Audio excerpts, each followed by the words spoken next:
France Inter. L'histoire du monde à présent à 6h45, Anthony Bélanger. Donc, Londres et Bruxelles ont trouvé un accord sur l'Irlande du Nord. Oui, un accord qui a priori clôt un chapitre douloureux du Brexit. On espère que ce soit le dernier d'ailleurs.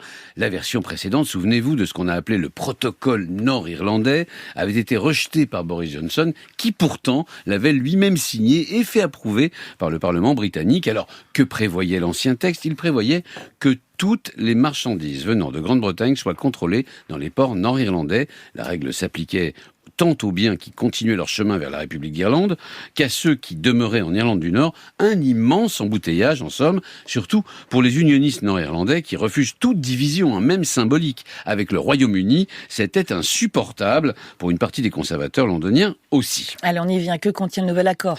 Un compromis très bruxellois d'ailleurs. Il fait une distinction subtile. Les marchandises venant de Grande-Bretagne, qui ont vocation à rester en Irlande du Nord, pour alimenter les supermarchés de Belfast par exemple, utiliseront un couloir vert. Celles de ces marchandises qui, en revanche, iront dans le sud de l'île d'Irlande, c'est-à-dire en territoire européen, emprunteront un couloir rouge. Pour le vert, entrée libre, sans contrôle.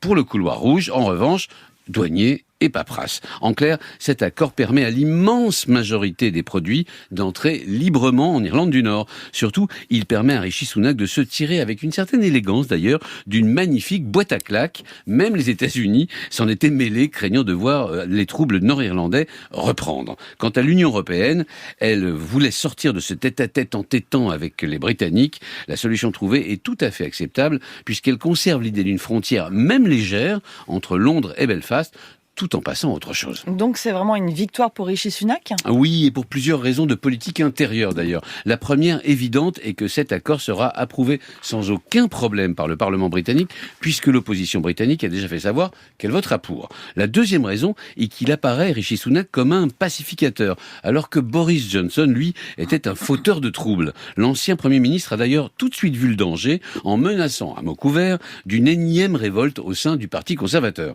Mais c'est le plus grand risque sur son chemin. Les Brexiteurs fanatiques, vous savez, du parti les Tories, qui voudraient faire de la Grande-Bretagne une place offshore, sans règles ni attaches, une sorte de Singapour européen, eh bien ils vont désormais lui faire une guerre sans merci à Rishi Sunak. Si je vous suis, Anthony, on peut se dire qu'il a pris ce risque parce qu'il n'avait pas le choix.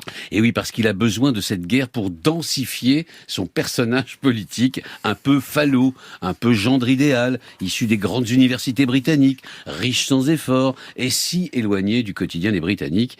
Il lui faut prendre des risques et des coups en somme. Et puis enfin, il y a le pragmatisme. On ne peut affronter 3 crises à la fois. La Grande-Bretagne est en première ligne en Ukraine. Elle fait face à une économie anémique. Elle ne pouvait continuer à être fâchée avec Bruxelles pour de simples questions de principe. L'histoire du monde, Anthony Bélanger, merci.